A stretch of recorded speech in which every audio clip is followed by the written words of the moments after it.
ચલો મને એવું કહો કયા કલરની ઇંક છે? Action. રેડ ને? રોંગ, રેડ નથી. ઇંક તો બ્લુ કલરની છે. આ તો રેડનો તો મેં સ્પેલિંગ લખ્યો છે, એટલે જેણે જેણે રેડ વિચાર્યું એ ખોટું છે, એટલે ફોકસ કરજો. હું અહીંથી આ બધા કાર્ડ લઈ લઉં, અહીંથી કોઈ પણ એમાંથી રેન્ડમલી 10 કાર્ડ કાઢું. 1 2 3 4 5 6 7 8 9 10 10 જ નીકળે. તો આપણે જેટલા નંબર કાઢવા હોય એટલા નીકળે. પ્રેક્ટિસની જરૂર છે, બાકી આવી જાય. સામેવાળાને એમ કહું કે આ હું કાર્ડ જોતો નથી, અહીંથી તમને જે ગમે ને એ કાર્ડ તમે સિલેક્ટ મનમાં વિચારી લો. માની લો અત્યારે એમણે એવું વિચાર્યું કે લાલનો સત્તો, બરાબર, આ લાલનો સત્તો એમણે વિચાર્યું. હવે એમને એવું કહેવાનું, આપણે હજુ જોતા નથી, એમને એવું જ કહેવાનું કે એ લાલનો સત્તો કયા નંબરના કાર્ડ ઉપર છે, કઈ પોઝિશન પર છે એ જોઈ લો. એટલે કે 1 2 3 4 5 પાંચમા નંબરે છે કાર્ડ. આપણે એને કહેવાનું ઊંધા કરી નાખો.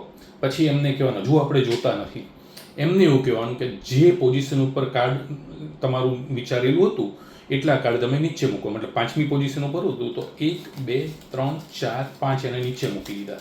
હવે આપણને હાથમાં એ આપશે. આટલા સુધી ઇઝી છે, બરાબર છે. સામેવાળા ઓડિયન્સ પાસે જ આપણે કરાવ્યું છે.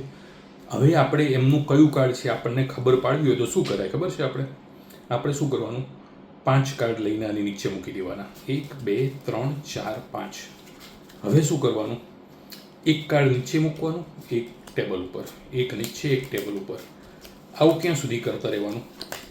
જ્યાં સુધી તમારા હાથમાં લાસ્ટ એક જ કાર્ડ ના વધે ત્યાં સુધી. રાઈટ?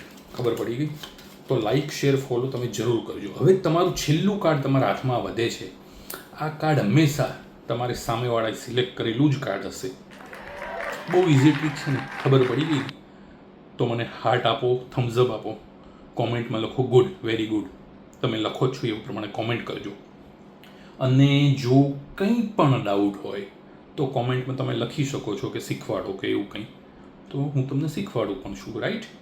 પણ રીલને લાઈક અને શેર જરૂર કરજો, એટલે બીજા લોકો સુધી પહોંચે, ફોલોઅર્સ વધે મારા.